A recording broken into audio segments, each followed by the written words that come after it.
बहुत से स्टूडेंट्स आज भी यूनियन, इंटरसेक्शन और डिफरेंस में कंफ्यूज रहते हैं। तो प्लीज आप इस रील पे बने रहिए। आपके यूनियन, इंटरसेक्शन और डिफरेंस तो क्लियर होगा ही होगा, साथ में आपका वेन डायग्राम भी बिल्कुल क्लियर हो जाएगा। तो सबसे पहले हम बात करते हैं यूनियन की। यूनियन क्या होता है? यूनियन एक इंग्लिश का वर्ड है जिसकी मदद से हमें ये पता लग रहा है कि हमें जो चीजें हैं वो इकट्ठी करनी है। इकट्ठी का मतलब मान लीजिए मैंने बोल दिया ए यूनियन बी। तो अब आप क्या करोगे? वेन डायग्राम के लिए सबसे पहले तो आप दो सर्कल ड्रॉ कर लोगे।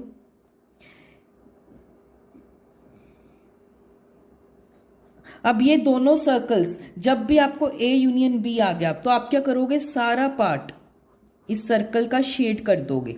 जो ये बीच में ये वाली चीज है इसको हम बोलते हैं ओवरलैप। ओवरलैप का मतलब होता है कि जो कॉमन एलिमेंट्स आ रहे हैं वो इन दोनों सर्कल्स के ये वाले कॉमन एलिमेंट्स होंगे, ये बी के एलिमेंट्स होंगे और ये ए के एलिमेंट्स होंगे।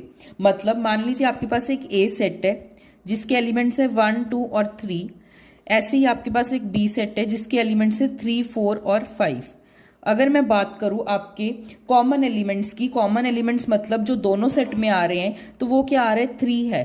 3 मतलब जो ये 3 है, ये आप जो देख रहे हो ना, ये दोनों में कॉमन आ रहा है। इसमें तो आपका आएगा 3, इसमें आएगा आपका 4 और 5, इसमें आएगा आपका 1 और 2। अब जब भी आप कहीं पे ए यूनियन बी देख लो, वहां पे आप क्या करोगे? दो सर्कल्स ड्रॉ करना और सारा पार्ट को शेड कर देना। अब इंटरसेक्शन, जो इंटरसेक्शन होती है, इंटरसेक्शन का मतलब होता है कि जो कॉमन एलिमेंट्स आ रहे हैं दोनों में, आपको सिर्फ वो लिखना है। अब इन दोनों में सिर्फ 3 कॉमन आ रहा था तो इनकी इंटरसेक्शन आएगी 3। तो इसका मतलब क्या होगा? क्योंकि हमें सिर्फ कॉमन एलिमेंट्स लिखने हैं तो आप अगेन एक दो सर्कल्स ड्रॉ कर लो। अब दो सर्कल्स ड्रॉ कर लिए। अब इंटरसेक्शन, जब भी आपको मैंने बोला इंटरसेक्शन आएगा तो अब सिर्फ जो ये कॉमन चीज है ना जो ओवरलैप कर रही है उसको शेड कर देना।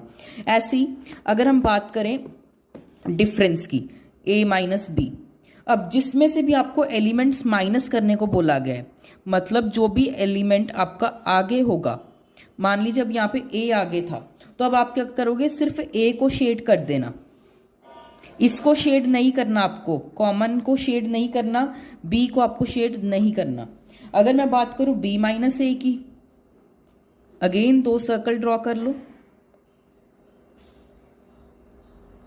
अब क्योंकि b माइनस ए, अब b आगे है तो आप क्या करोगे? सिर्फ b को शेड करोगे। जो कॉमन एलिमेंट, ये कॉमन आ रहा है, इसको शेड नहीं करना आपको, a को भी शेड आपको नहीं करना, सिर्फ आपको b को शेड करना है। अब इस रील की हेल्प से आपको a union b, a intersection b और a माइनस b क्लियर हो गया होगा। अब एक सम है, प्लीज उसका आंसर कमेंट सेक्शन में बताना जो आपको स्क्रीन पे शो हो।